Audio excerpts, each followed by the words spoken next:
We've got a great set of articles to talk about today. We've got great speakers here with us, and I'll do the introductions. First of all, as always, Phil Page.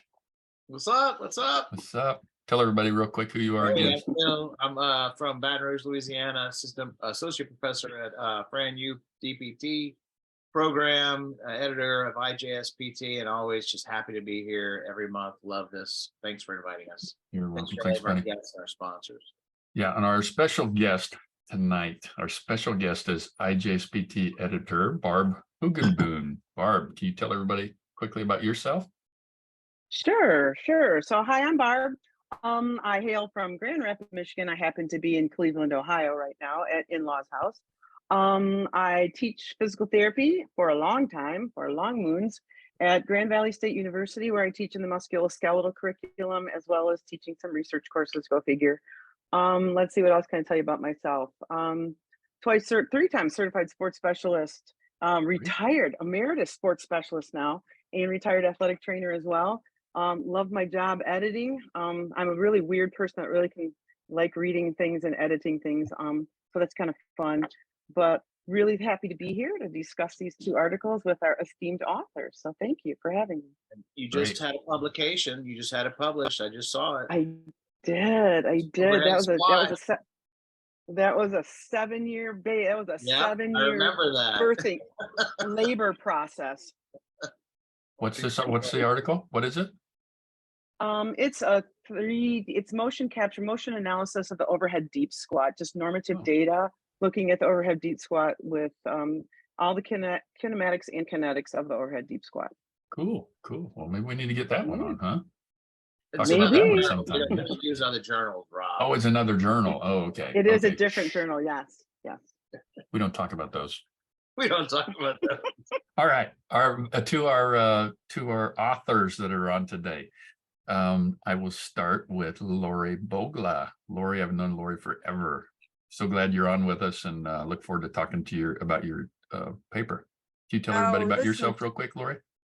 Sure. This is such an honor, and I do appreciate it. It was a very pleasant surprise. I'm Lori. I've been at Augusta University, which was known for 100 and something years as the Medical College of Georgia. They went through some name issues over 4 name changes in like 6 years. So, but anyway, same desk, same phone number. So nothing's changed. But it's really a pleasure to be here. This is just a small piece of, if I can quote Terry Malone, he was my mentor at the University of Kentucky. And he always said, sometimes you just get really lucky. And I was really blessed and lucky to get an NIH grant. And this is just part of the data that came from that. The larger studies looking at biomarkers to see if they're individuals with patellofemoral pain have cartilage biomarkers that might be suggestive of osteoarthritic changes, because changes don't show on radiograph for 20 years. But if you can use a blood test and get that information, I think it's really powerful. So, but that's Great. Me. I'm in Augusta, Georgia. If you follow me on Facebook, you only see pictures of horses, and that's about it. Yeah, not only Facebook. You're on Twitter or Instagram too, right?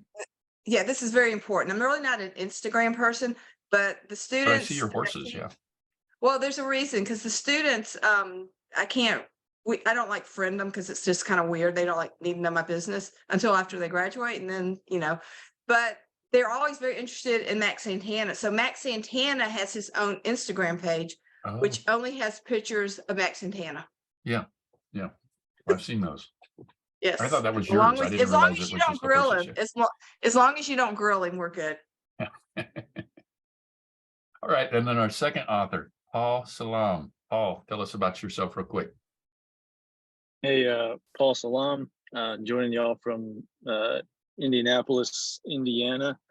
I teach at UIndy primarily now, so I also do a fair amount of research, and I appreciate y'all having me on. This is a surprise and a bit of an honor. You have to mind the traffic noise there as it goes by. I'm sitting in my car outside baseball practice where I coach, so ducked out of the facility to hop on here, and appreciate y'all's time. And if I can be of any value in the conversation, I'll lend myself, but otherwise I'll just sit back and listen. Right. Well, we're going to put you to work first, Paul. So we're going to talk about Paul's study first, guys. It's the title is it time to normalize scapular dyskinesis? The incidence of scapular dyskinesis in those with and without symptoms, a systematic review of the literature. And Paul, I'm glad you published this, because this is something that I think I see like almost every day treating patients with a variety of shoulder problems. Where they have some, degree of scapular, what we call scapular dyskinesis, but I'm not really 100% sure it's even part of their problem. And doctors will see it and send them in for scapular rehab, but really, they either have it bilaterally or they're not having, sometimes they have it worse on the side that you're not even seeing them for. So looking and trying to see, how often does this happen, and is it really important that we find these problems, and what do we do with them, I think is great. So could you give us just a brief before we start asking you some questions and discussing scapular dyskinesis, or what's normal, what's abnormal? Can you give us just a quick, 5-minute rundown of your paper? Yeah, I'll say this was, I've got to give my students credit. This is one of those things that the germ of it all came from the classroom, where we were discussing during an MSK lecture about scapular dyskinesis, and what do we do when we see it, how important is it? And so there's a number of students who are actually on the paper who did a fair amount of work kind of answering the question of, we had a lot of folks who would say, well, I see that, and then jump right to interventions. You're already making a sort of causation that is somehow related to the pain they're having, and so they're going to get rows, and they're going to get Y's, T's, and I's, and they're going to get all these things before we've even done our full subjective, let alone objective examination. And so just to kind of on where this all came from, and like you were talking about, Rob, I'm right there with you.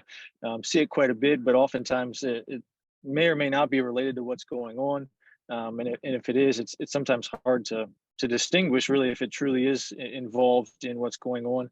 So we set out to look at the literature that's been published since the onset of several databases up until this time, and we used a pretty extensive inclusion-exclusion criteria to sort of select the population that we wanted to look at. We didn't want folks who were involved in studies because they had been diagnosed with scapular dyskinesis. That's actually one of our exclusion criteria.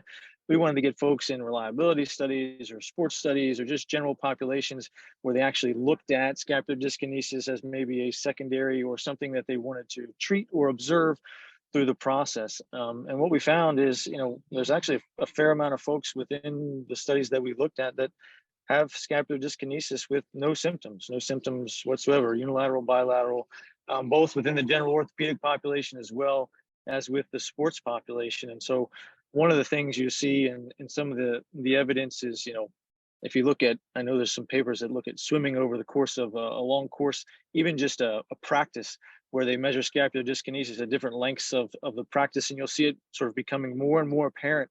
And so is it a normal thing we should expect in overhead athletes? Is it something like, humeral retrotorsion and decreased internal rotation, increased external rotation, increased bone density and bone size within an overhead baseball pitcher? Is it something we should expect to see and stop necessarily just throwing everything out to try and treat it and fix it? Because my goodness, we've come a long way. We don't try and fix that internal rotation deficit or that external rotation, increase. It's necessary. It's a functional adaptation for that athlete through their training as they were skeletally immature, and it's necessary for them to compete at the level they're competing at. And so I think more than anything else, we wanted to dive in and really see what the current evidence kind of put in our face. But then once we revealed that, it was okay, so this is sort of very telling. This can start to begin to ask questions and just have a conversation and dialogue with folks about, is this something that may be a normal finding in most folks, and how much value do we really want to place into it? Just like anything from our examination, right? It's not just one piece, it's one ingredient in the recipe, and you don't know what soup you're making until you've gotten through the entire recipe, and you're left with the ingredients in the pot, and that's what you've got. It's not one small piece and then you can run off and treat that, or give it a diagnosis and treat that out of your index cards of, computer, whatever nowadays, of a diagnosis. It's more than that. And so, again, I want to give the students kind of credit for the the conversations and where it evolved in the classroom and how it sort of took itself to where we're talking about it now, which is a great opportunity. I appreciate it. You're welcome. Thanks for writing it. So I guess I'll start. I think that's a very important part. You mentioned that it's, we think of, and I read this somewhere, so this isn't me coming up with this. I'm not smart enough to come up with something like this, but I read somewhere that we treat scapular dyskinesis like it's a single entity or a single thing, but really it could be multiple things that are causing it. And there's multiple reasons for it. And it's not singular. There's multiple reasons for it. And so it's much more difficult to treat. And to be honest, the more you would think the older you get, the more you treat shoulder problems, the better you get at it and the better you'd understand it. But what I'm finding definitely with the scapula and Lori with the patellofemoral joint too, is seems like the more I know, the more questions I have and the less comfortable I am treating it, because I'm not 100% sure, what the hell's going on part of the time. Yeah. I mean, that's interesting you said that, because I'm treating a couple of people in student health, and the ones I get are very chronic and feel like I need to go back to school. And then it's like I'm teaching it, because, things that we think, especially from a biomechanical model, just don't really flush out. Not with everybody. I mean, sometimes it kind of it fits classically, but there's a lot of times it's I would say more often than not, it doesn't fit that classical description or follow what we think should happen. Yeah. Yeah, Barb. And I think, Rob, I was going to say the same thing. Oh, sorry, Laura. I was going to say the same thing. Is it's like there's this piece. It's this amorphous business that we don't all agree on the definition. We've actually in our teaching tried to stop using the word scapular dyskinesia or scapular dyskinesis, because I don't think that it's universally understood or universally describable nor treatable. And so if you're thinking movement system dysfunction, which I'm trying to be a proponent of, if you're thinking movement system dysfunction, like what is the dysfunction? And Paul, with your research, you kind of showed us that it's there and it might not even be dysfunctional, right? I mean, in a lot of these people. Yeah, and I think for all those folks out there, like myself, you've got some really seasoned clinicians, researchers, and really smart folks saying these things, right? But the reason that we continue to be baffled and confused and question is because we're not willing to accept, the straight answers all the time. We don't continue to treat people the same way all the time. We continue to grow and develop. And I think that's something important for any novice or young or any clinician that's out there listening to this right now, as to what these folks have said and why we have these questions. It's because we continue to ask them and not just accept what's out there. I mean, that's what we do. Great. I've got some questions, but does anybody else have any questions for Paul before I don't want to take over the whole show. But I can if I need to. I just had one that I was thinking of, and Paul, you kind of answered it already, but this is what came into my head when we saw this paper, when I started editing it. I'm like, how long has he been thinking this? Because I've been thinking this for a really long time. And old Scapulicious, Rob Mansky over there, that's one of his Instagram handles. He's been thinking about this for a long time too. So I mean, I appreciate the students like kind of, feeding the fire and being able to ask those critical dialogue questions. But how long have you personally been thinking about it? I've been thinking about it for a while, and I was actually a little nervous coming on here with a big guy like Rob, but right off the bat, he kind of put me at ease, and we have, I know we have similar thought process about a lot of things, so that's good. But it's been something on my mind since since I can remember beginning to question things after I got hit with that 2x4 a few years into clinic, realizing that, hey, whoa, wait a second. I need to start looking at things here a little bit differently. And so it's been some time, and it's always nice when you have those thoughts or ideas that kind of come and grow, and you share those with others, particularly students. Golly, that's so enjoyable. And to see it come to fruition and garner some conversation. So Paul, when you're examining someone with suspected scapular issues, what are some of the tests that you use? So if we're saying, okay, maybe some of these, and maybe you use them, I think we all still kind of use some of the basic tests. You're looking at scapular mobility, or how much they wing, how much they tip. What tests, even though we're sitting here saying they may not be as reliable or efficacious as we think they should be. What tests do you use? Or then Barb, I guess you could answer. Barb, Lori, Phil, you guys can chime in too if you have different tests. So if Paul has a patient coming in and the diagnosis is right shoulder pain with scapular dyskinesis, what actual what kind of tests do you, other than strength and range of motion and all the basic tests, what kind of other like functional test or movement test for the scapula do you do? Yeah, I think for me, if I see that diagnosis, all I really see is shoulder pain. And I don't want to say I disregard that other piece, but it's really not. I've learned to not let that sort of bait me. It's already biased me, right? So I see it there, just like anything else. We're going to be a little bit biased heading into, but I've really tried to be cognizant of the fact that, hey, we're going to go through this, and just like I would, most shoulder exams. So I'm not putting any particular like a slide test or anything out there with it. I'm looking more functional movement when I get to that piece.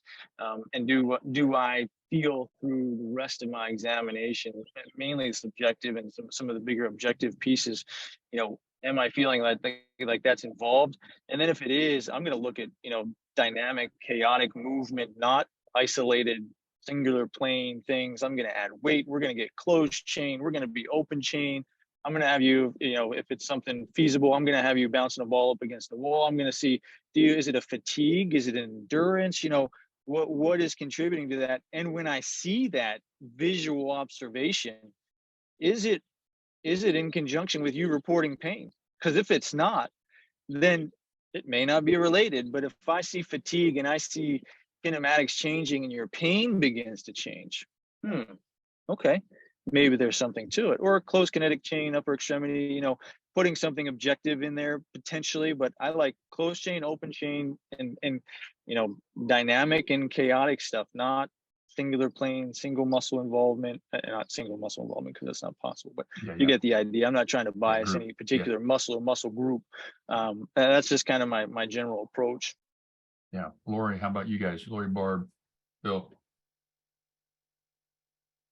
Yeah, I agree with Paul. I like to see what happens when they're moving repetitively, because I think a lot of it is that it may quote look abnormal, but maybe that's how they function.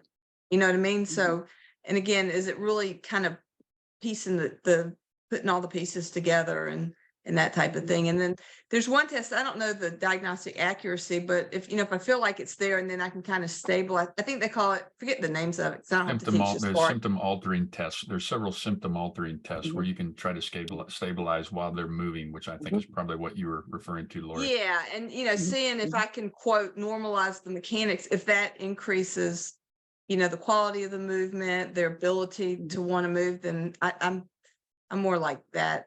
I forget all the other tests. Yeah. Well, I agree too. I agree with you, Lori. Those are the several that I like. I think give me the most information, or some of those symptom altering tests. I agree. Sorry, Barb, I didn't mean to interrupt. No, it's okay. And I agree with Paul too. Like I like looking at open chain, watching the scapula move during normal exercises, but then I like to toss a little bit of weight at them too and see what happens. I also like closed chain, but I wonder sometimes, like in my late nights of wondering, I wonder sometimes if these are like they're not like motor, poor motor, but these are people that are performing at a high level with something that their movement is different than what we believe to be quote unquote typical. And I don't know. I mean, like I've had some swimmers, like you can't believe the stuff that they can do, but they're not motor morons. They're like motor geniuses. They can move one scapula and the other and flip it and unflip it. And it's like, how do you do And they're that, still, right? yeah.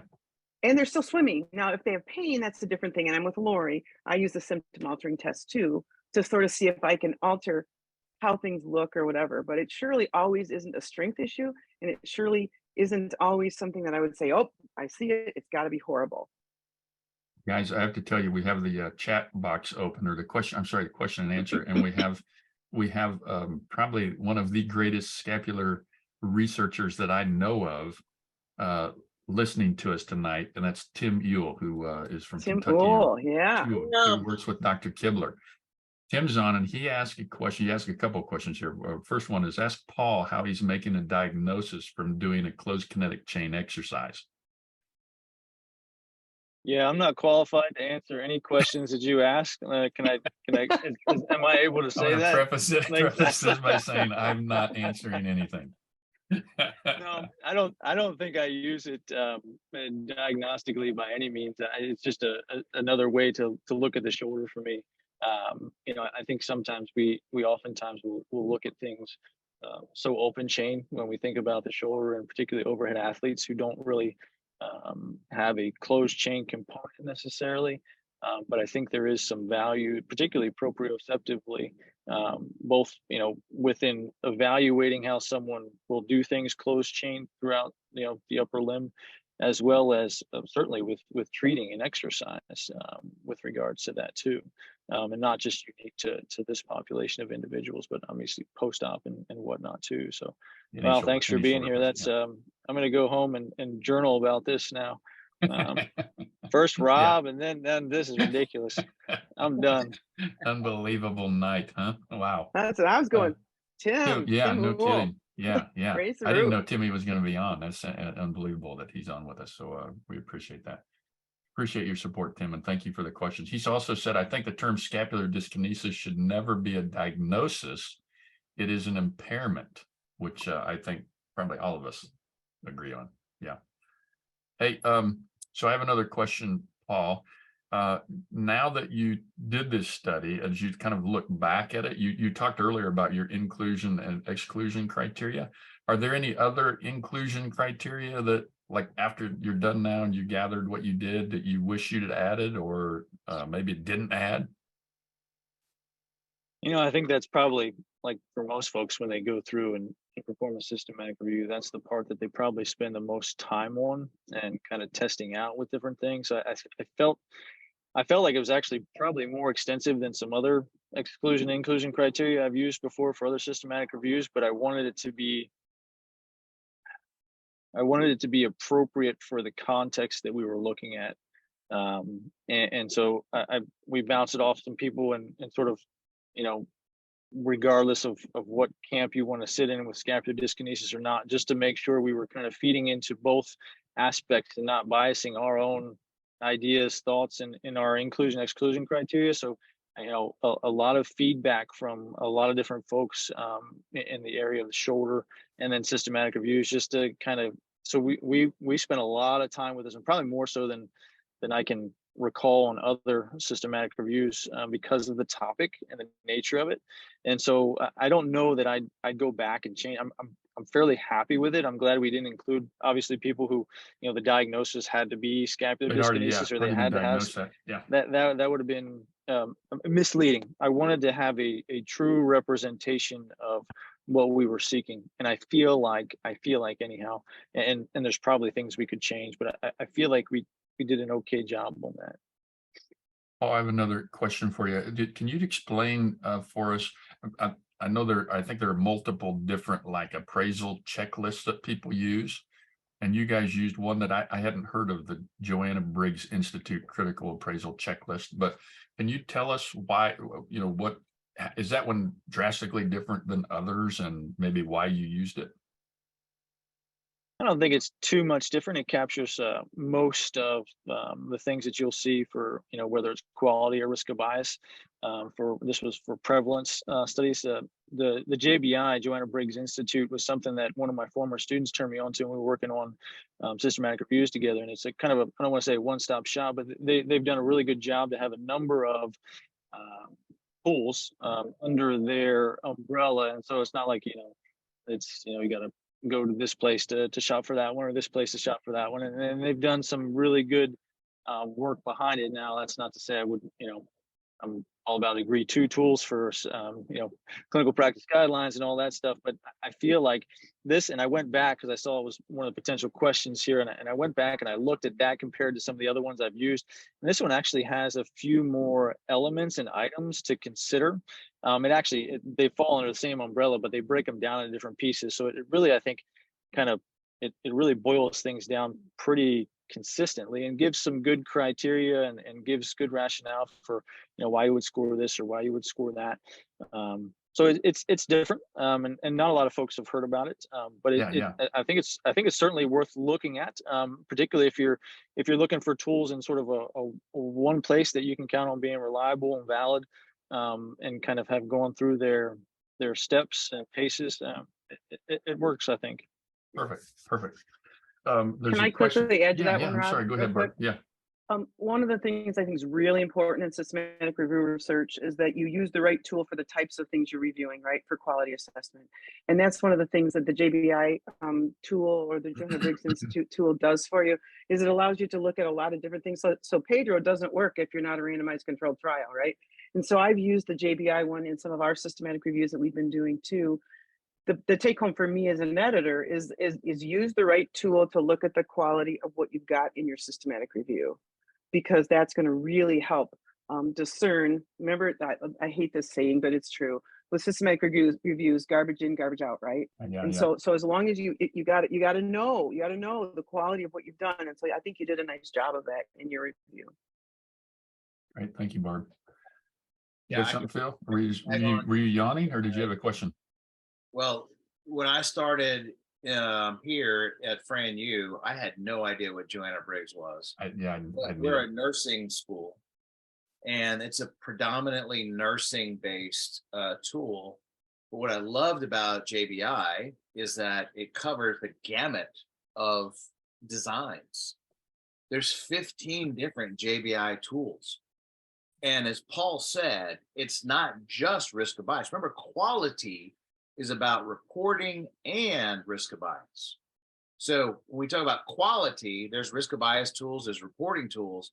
What JBI does is they combine them both. And so I think JBI has a lot of opportunity in our space, as Barb said, as an editor, for us to use these, because Pedro doesn't cut it for unless you're a randomized controlled trial.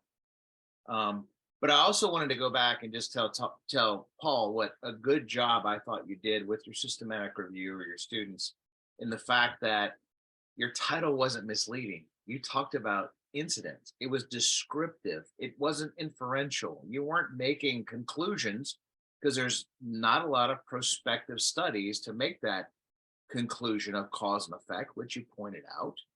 You talked about medicalization, which is huge. And as soon as you said that word, I'm thinking, oh, what about the 50% of MRIs that are positive for bulging discs? And what about GERD? And then I'm thinking about Mansky and GERD and going like, well, shit, it's the same thing.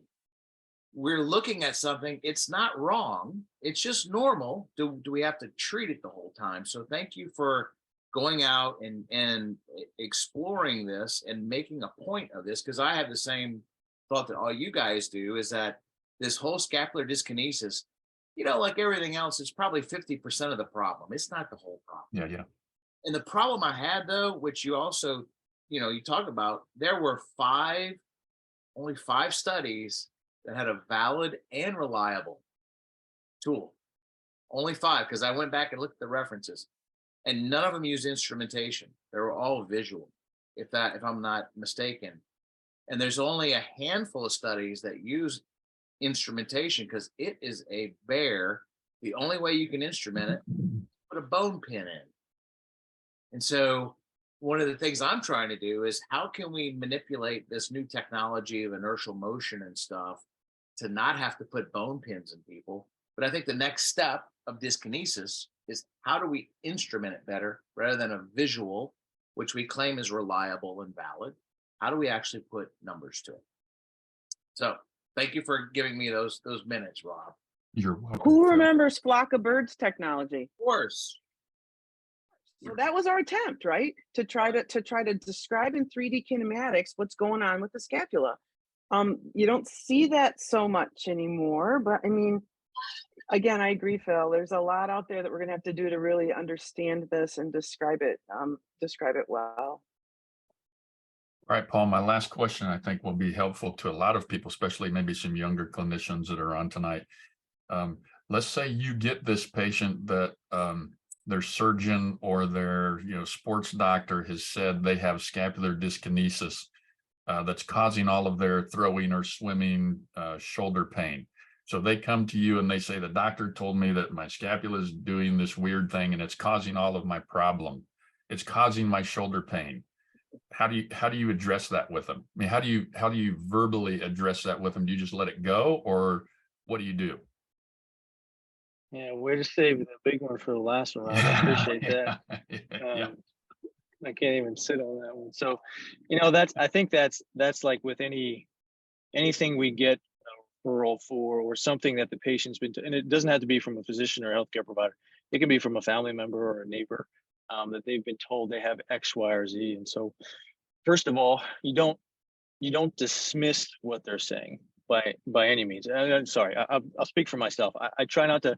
I don't dismiss. I affirm. I understand where you're coming from. I hear you, but then you also can't just ignore what you know. So you have to find a way to communicate that appropriately with the patient. And you could see 15 different patients in the course of a week that would come to you with a similar thing, and you may address it differently with each and every one because they're going to be different individuals, right? Yep. So how you have that conversation with the individual really is who they are and how they present to you, what their expectations are, what their current understanding is, and where they're getting that information. Because nothing will upset a patient more than misaligned expectations that are not discussed initially.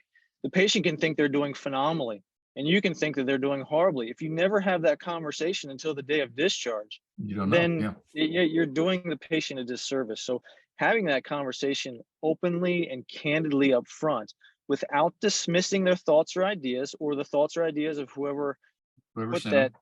to them. It's not about that. It's not about us being right and them being wrong, because golly, that's not the case. It's about us being who we are. That's servants to our patients and helping them. We all have a servant's heart, which is why we're in this profession. So that's how we need to be careful not to let our own egos get in the way of what we think or believe, or this is the best way. Best is the enemy of a lot of good, and we don't want that to happen either. So I think we just need to have those candid conversations and see where they're at. And you're not going to know that unless you open a dialogue with them. So, okay, so tell me what that means to you. What does that mean to you? Because if you go by what it means to you, it could be totally different than what it means to them. Well, it just means my scapula. Oh, I have no idea. Okay, well, let me give you some information about it. Let's talk about it. Let me show you, and we can talk about how it may or may not be related. And then we'll go through. I mean, this is probably the majority of what we talk about in class, right? Whether it's, whether it's impingement or rotator cuff tear or scapular dyskinesis, it's about meeting the individual where they are and not letting your ego get in the way. Yep, I agree 100%. Excellent answer. Barb, Phil, Lori, you guys have anything to add before we move to the second paper? Now I had that was very well articulated, Paul, and you're like 110% nailed it. This is a nerdy question. How did you come up with your search terms? I mean, that is I opened up that appendix. That is very impressive. It's good. Very impressive. Yeah, let me hang on here.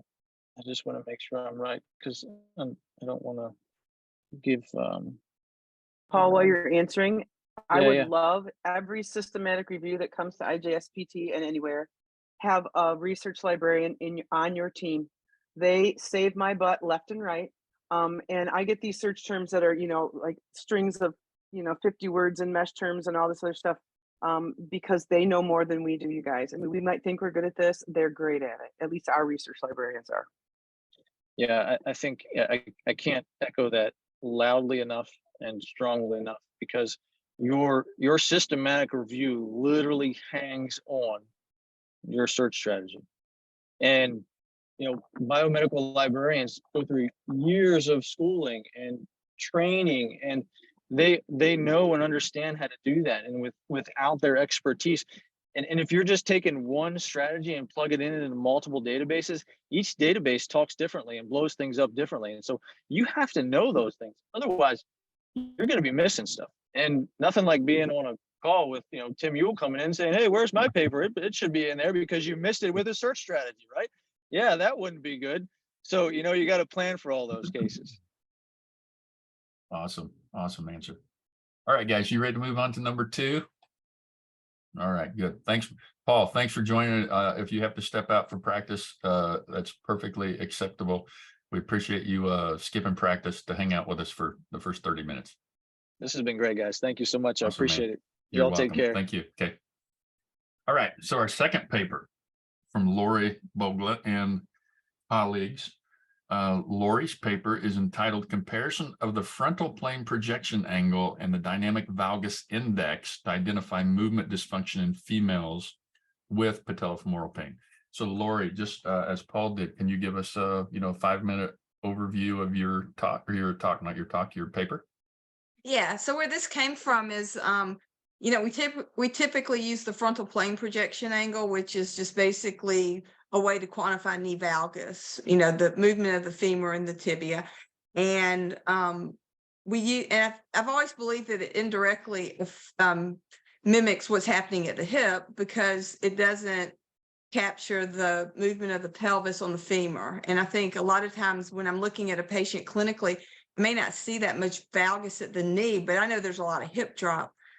So I got real excited when Gretchen Sausage and I don't know the other person, Schultz is her first name, but they came up with this dynamic valgus index, and it was actually published in IJSPT in 2017. So I just want to know, like, which one's better?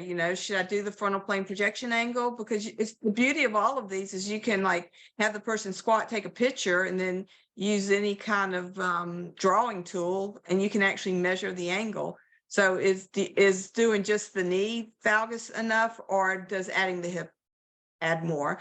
So there've been a lot of studies on the frontal plane projection angle and data of what's excessive and what's not. And then there's very, very, very minimal in the dynamic valgus index. So that's kind of where it came from. Great. Well, thank you. I just want to start by saying I think this was a great study. Obviously, you're as you read this paper, very similar to Paul's, you can tell that it's kind of a seasoned researcher who's published plenty that's written this paper. It's very easy to read, very easy to follow.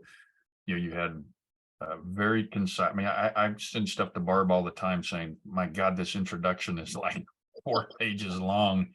There's got to be a way to make this more concise. Yours was like so concise, so strict, it was like great. And the aims were there, the hypothesis was there, you did the power analysis, everything was fantastic. So I want to applaud you for that. Well, thank you. Well, since Tim Moore is on the call and we can keep picking on Tim, I had great mentorship at the University of Kentucky. There you go. Yeah. No, Tim was amazing. So I will always be indebted to Tim. I would never tell him that personally, but but in a public forum like this, on a webinar, you can. I'm happy to. But a drop it, webinar, I can, yeah. No, it doesn't go. There's 2 or 3 times a month. I'll always refer to. Honestly, I'll refer to Tim. So fantastic guy. Him and Terry both. Yeah. So Lori, you described just briefly, or you didn't really describe. You talked about the FPPA and the DVI.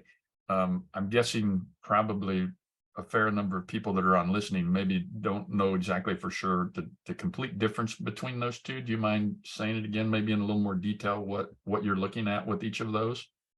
Yeah, sure. So basically with the frontal plane projection angle, what we did is we put a marker on the ASIS of the affected side, and then we found the midpoint of the knee, not the patella, because the patella could be off kilter. So basically what we did is we measured the distance between the condyles, and then we took half that distance, and then that's where we would put the middle marker.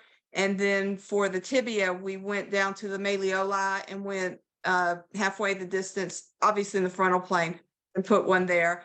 And then the other marker went on the opposite ASIS. So what happens is for the FPPA, FPPA, you measure the ASIS marker on the test limb to the knee marker, and then from the knee marker to the midpoint of the distal tibia. And you take that measure and you subtract 180 so that it's 0 is the starting point. Neutral. And then because when you measure it, you get crazy numbers like 175 or 165, and that doesn't really mean much. But if you say 180 minus 165 and whatever the difference is, that 25, I guess my math's horrible, then that's just more user friendly. And then for the hip, frontal plane projection angle. We just measured between the ASIS on the uninvolved side to the ASIS on the involved side, and then the midpoint of the knee on the test side. And we subtracted 90 from that to be our 0 point. And this was all described by Gretchen Sausage. And then you just basically combine the two numbers. And that gives you the number you used. Fantastic. For the DBI, right. Yep. So Laura, looking at what you saw and what you think you see clinically with this study, very similar to Paul's study, what percentage of normal people do you think would have higher values of these despite having no pain? Would that be a lot of people without pathology? Yeah, that's a great. Yeah, that's a great question. I mean, we did have a fair bit of controls who did that you could classify as excessive movement. Okay. I guess part of the challenge is that unless you see a lot of normals, I mean, we're only talking 16 and 16. Yeah, the numbers weren't huge, were they? Yeah, that would be really difficult. But just clinically, I mean, they used to cover a high school team, and these people had horrible, football players with like the flattest feet, the worst knee valgus.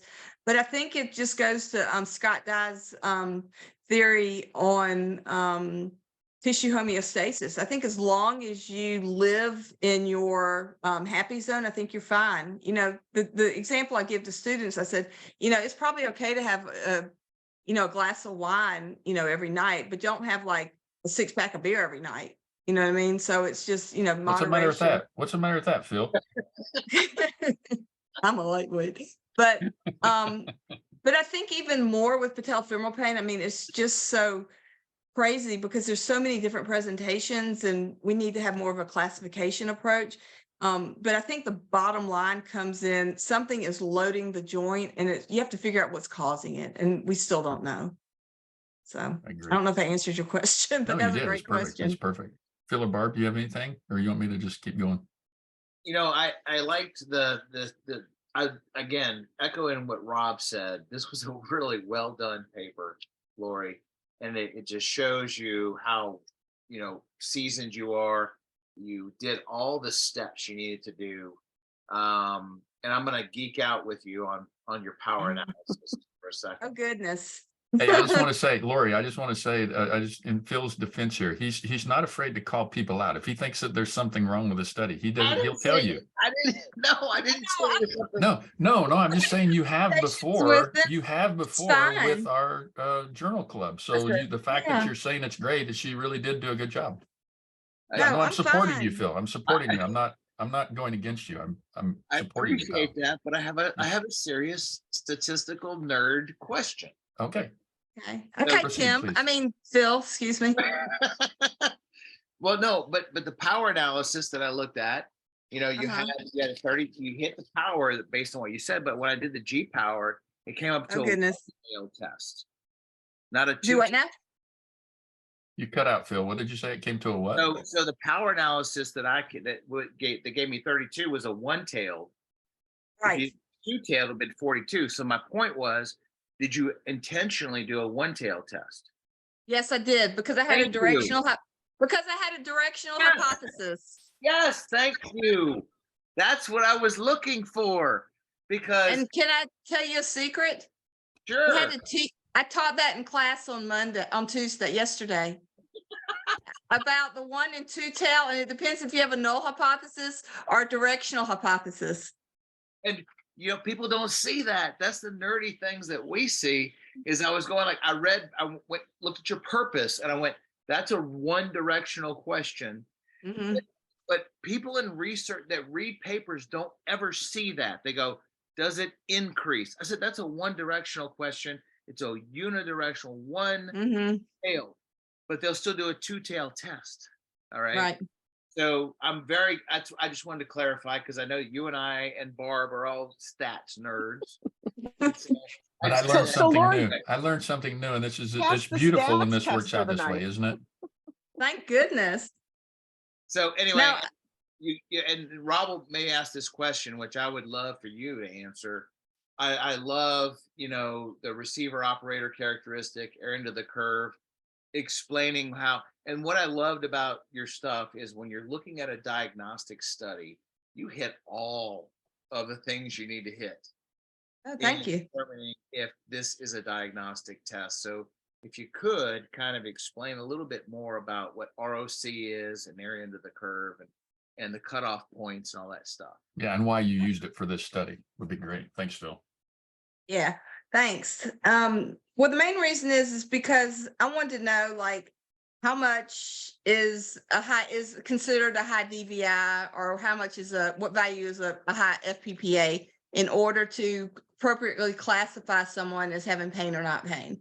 So that all goes with the contingency table, where you come up with your sensitivity or your true positive rate, specificity, which is your true negative rate, and then your false positives and your false negatives. So basically what you're doing with the ROC curve, the receiver operating characteristic curve, is you're basically plotting different cutoff values that the computer generates, and with it, it will give you sensitivity and 1 minus specificity. So basically what you're trying to do on your ROC curve is, on the y-axis, you want to maximize your true positives, and then on your x-axis, you notice it's 1 minus specificity, which is equivalent to a false positive. So you want to make sure that you have the cutoff value that's the one that maximizes sensitivity, minimizes that false positive, and that's going to be in the upper left-hand corner. Now, fortunately, in SPSS, it will give you all of the cutoff values, the sensitivity, the 1 minus specificity. So in order to choose the right cutoff,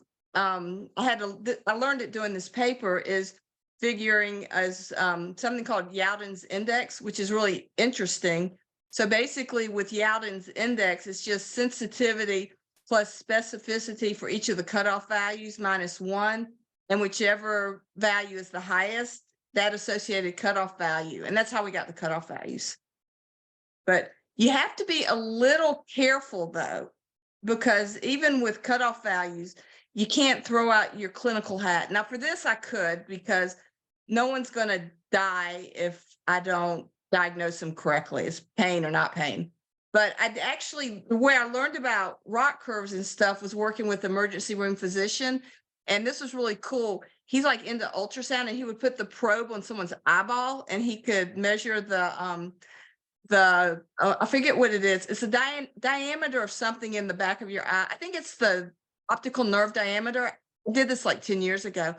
But in his case, I'm like, use this cutoff value because it had the best, sensitivity, specificity. And he says, no, I want a lower one, because the consequences of it being wrong, like he could send a patient home who could stroke out, if that makes sense. So, Yeah. It's a balance between what are you willing to have a false positive, and sometimes you need to be less, you need to be more conservative. And I'd much rather diagnose someone with a stroke, but they don't have a stroke, you know what I mean? And keep them in the hospital versus send them home and then, that kind of thing. So. Right. I just want to mention, I want people that are watching this to get on the IJSPT YouTube page like a week or two from now. Fast forward this to where Lori was talking about ROC and AUCs. And I just want you to watch Phil for like about a 2-minute time span, because he was just smiling like you wouldn't believe. His face was like, if you see me after, like later tonight, I'm gonna have a big bowl of ice cream with some chocolate syrup on it. If you look at my face after I've eaten all that, that's Phil's face while he's listening to you, Lori. Oh, that's sweet. Oh That my is God. awesome. Yeah. Phil, So- you're so muted. that that was- You're muted, Phil. We need Phil, to hear you're you, muted. Phil. Phil, you're muted. So you We can't hear you. you can hush him up, huh? No, you Sorry. can, He's but doing Apparently, he's doing glad hands. yeah. Apparently LSU did something well in the World Series, but I didn't see it. Oh, That wasn't what Oh. I was excited about, which is sad, because I'm actually listening to Lori and going like, this is exactly what p-values are all about as well. I remember I do these lit reviews for nurse anesthesia. And they would go, okay, well, my p-value is 0.05. And I'm like, so you're okay with a 5% chance that you're going to kill somebody. That's what p-values are all about. In PT, a p.05, I have a 5% chance of being wrong. Okay, you know, my power 80% or my my beta of a 0.2. I'm okay with these error rates because I'm not going to kill somebody. So when Laura was saying that stuff, I'm going like, this is what clinicians have to understand, that the p-value is not what we need to be looking at, especially at a 0.05. It's very dependent on the kind of what we're interested in. And if I'm looking at what the outcome is, I want a point and what's at stake, right? I get it. Lori, I think that we have to have a nice conversation at some point in time about a statistical series for IJSPT Oh, again. yeah. You So and Phil Phil, you and wrote the Phil. original one. We talked and my about friend- that, but then My life friend got in the way. Jolene. I know, but We'll I mean, figure if it we out. could We'll get figure it, it out. yeah, I would love to do that. I think it would be good, and you know, something short and sweet. Exactly. Like, the ultrasound bites, I'm thinking something like, statistical, something really like this, something at the, Catchy. Phil, something Phil like will that. come up with something sexy and catchy for it. Yeah. Yeah. You know what I like to use? I do it with PhD students. I feel like I'm talking down to them, but I'm not. I just call it statistics made easy. There you go. Yeah, I always say statistics for dummies, but yeah. My favorite book was what Clinical Biostatistics Made Ridiculously Simple, or Oh, that's good. Statistics That Are for People Who Hate Statistics. That's another good one. That's a good one. Those are going to be my textbooks. Yeah, those are good. Hey guys, we have Hey. another superstar listening tonight. We have Barbara Sanders Hey, Barb. on listening. Barb. She said, Phil Page, I get your excitement about a 1- and 2-tailed test. It's refreshing from a faculty perspective to hear others teaching it with enthusiasm. So way to go. Way to go, you guys. Love you, Barb. You guys are rocking it I tonight. love. God, we're so nerdy. We are. I know, it's sad, isn't it? It's really bad. Okay, but I'm gonna jump into the clinical for those of you who are clinical people too. I just kind of want to ask a question because it kind of was near and dear to my heart about your study, Lori. So Okay. talk a little bit about your 2D analysis approach. I totally get it. I mean, we all know we don't have 3D motion capture. Some of the pros and cons. And then I also want to know a little bit about, I think you use SimiMotion, right, for your analysis? Mhm. And I've used it over the years for our running gait analysis and lots of things clinically. But it's a for purchase app or for purchase piece of software. I wanted to know if you had any quick recommendations for our clinicians about free 2D software or what else you might use or have used. And everybody else can jump in too if you want to jump in with that. Yeah, and that's a great question. I think obviously clinically 2D is good. I mean, you can just use you can use a picture, you can use video. You know, there's lots of apps, the coaches app, that type of thing would be good. We do have a Simi system. There's pros and cons with Simi. It's I shouldn't say I haven't been as happy with it, and I've actually switched to Naraxon just okay. because I think the software itself is, and I'm not a paid correspondent or anything for anything, but for Naraxon, I love the customer support. They are amazing, and they will work with educators. They'll give people free software so you can not necessarily to collect the data, but you can have an assignment and students can analyze the data. And I think it's something tangible, and even, so I really like that part about it. I do miss not having 3D, just because you don't get the rotation, and there is a rotational component with the frontal plane projection angle. I mean, the femur has to have some rotation. The tibia has to have rotation. I mean, just if you go back to the normal kinematics of the screw hub mechanism, you have to have that. So, but I think if nothing else, it's good for a screen. Right. And I think that has a lot of value with it. And I think, from a clinician in the, when I do see patients, I think the advantage of this is that, we did a single limb squat, but, it's important to see, like, when do people have pain? So maybe it's after they're fatigued from running. So if you can throw them on a treadmill and then have them run a mile or two, and then that's when they start to have their knee pain. And then you can start running the camera, and then it's a lot more functional. Same thing with, going up and down stairs. But hopefully I answered your question. Oh yeah, What that's do you great. do, Thank Barbara? you. What do you do, Barbara? Yeah. You know what? We've done Coach's Eye. We have some other things we've actually done. Again, my one clinic that I used to work at a lot, we had SIMI. I'm not sure what the state of the state is. And so I know Phil uses Noraxon. I mean, but like in the clinic, do you guys use Noraxon too? Or So I need to first tell you, Coach's Eye is out of business. it's not. it's all done. Yeah. I've used it. So yeah. Yeah. And that's sad because that was a great tool They were good. Mhm. out there. And I second Lori with Noraxon has been just fantastic. And I was talking to someone yesterday, is it may not be the best for the biomechanist that's in a lab looking at all these Python codes, but when it comes to clinical stuff, Noraxon is where it's at.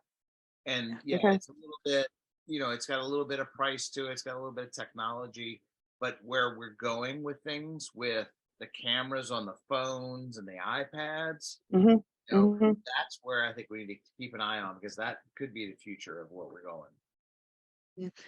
And I was talking to a colleague at a conference a couple of weeks ago, and he uses a markerless system.